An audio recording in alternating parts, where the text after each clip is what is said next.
नमस्कार दोस्तों, मैं समीक्षा कपूर और आप देख रहे हैं प्रलय टीवी। दोस्तों, आज हम बात करने जा रहे हैं देश विरोधी भावना में सारोबार एक और पैतरेबाज गद्दार सुधीर धवले की।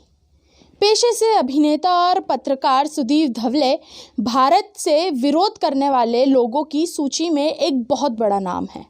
पुणे की एल्गार परिषद में भड़काऊ भाषण देकर पूरे महाराष्ट्र को भीषण हिंसा की आग में झोंक देने वाले ये शख्स देश के लिए किसी आतंकवादी से कम नहीं है। दोस्तों, नागपुर के इंडोरा में जन्मे सुधीर धवले बचपन से ही फिल्मों में एक्टर बनना चाहते थे। उम्र बढ़ने के साथ एक्टिंग का शौक भी बढ़ा और ये पढ़ाई के साथ साथ थिएटर के मराठी नाटकों में अभिनय करने लगे।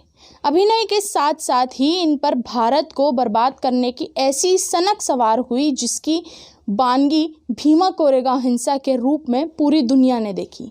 दरअसल जातिवाद के नाम पर लोगों को भड़काने का खतरनाक एजेंडा चलाने वाले इस शख्स पर आरोप है कि ये काफ़ी लंबे समय से भोले भाले दलितों और आदिवासियों को भड़काकर उन्हें हिंदुत्व और भारत के प्रति नफरत करना सिखा रहे हैं।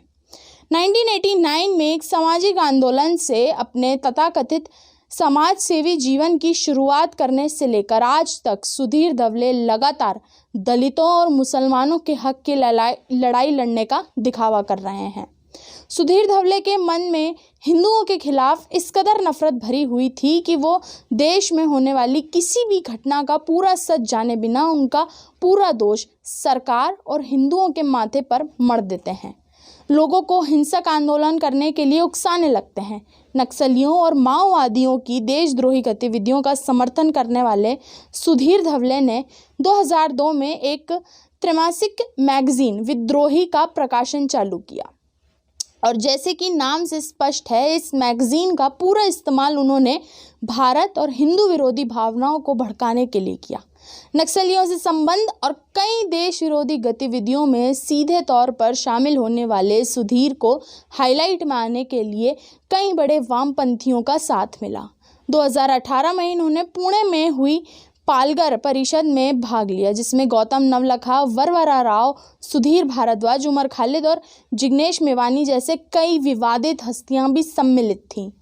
एल्गार परिषद पूरी तरह से भीमा कोरेगांव हिंसा को भड़काने के लिए आयोजित की गई थी, जिसमें इन सभी नेताओं ने बढ़ चढ़कर ऐसे जहरीले भाषण दिए जिसका परिणाम स्वरूप हुए दंगों से पूरा महाराष्ट्र दहल उठा।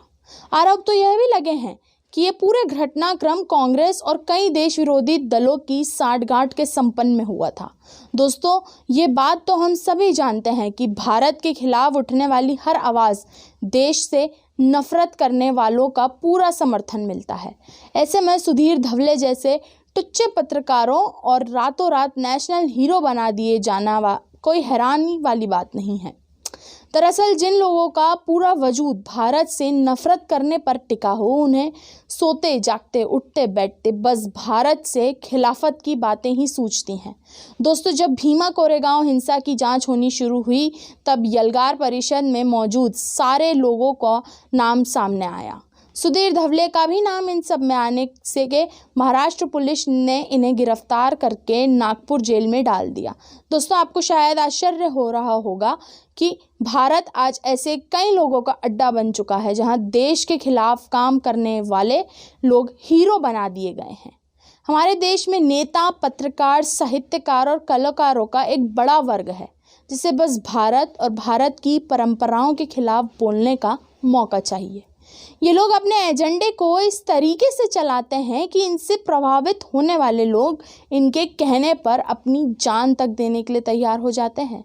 साफ तौर पर हम ये भी कह सकते हैं कि उद्देश्य जातिवाद, धर्म और नफरत के आधार पर देश के कई टुकड़े करना चाहते हैं और इनके इस उद्देश्य में ये देश के भोले भाले मासूम लोग अपना शिकार बन जाते हैं। तो आज के लिए सिर्फ इतना ही दोस्तों। देखते रहिए प्रलय टीवी।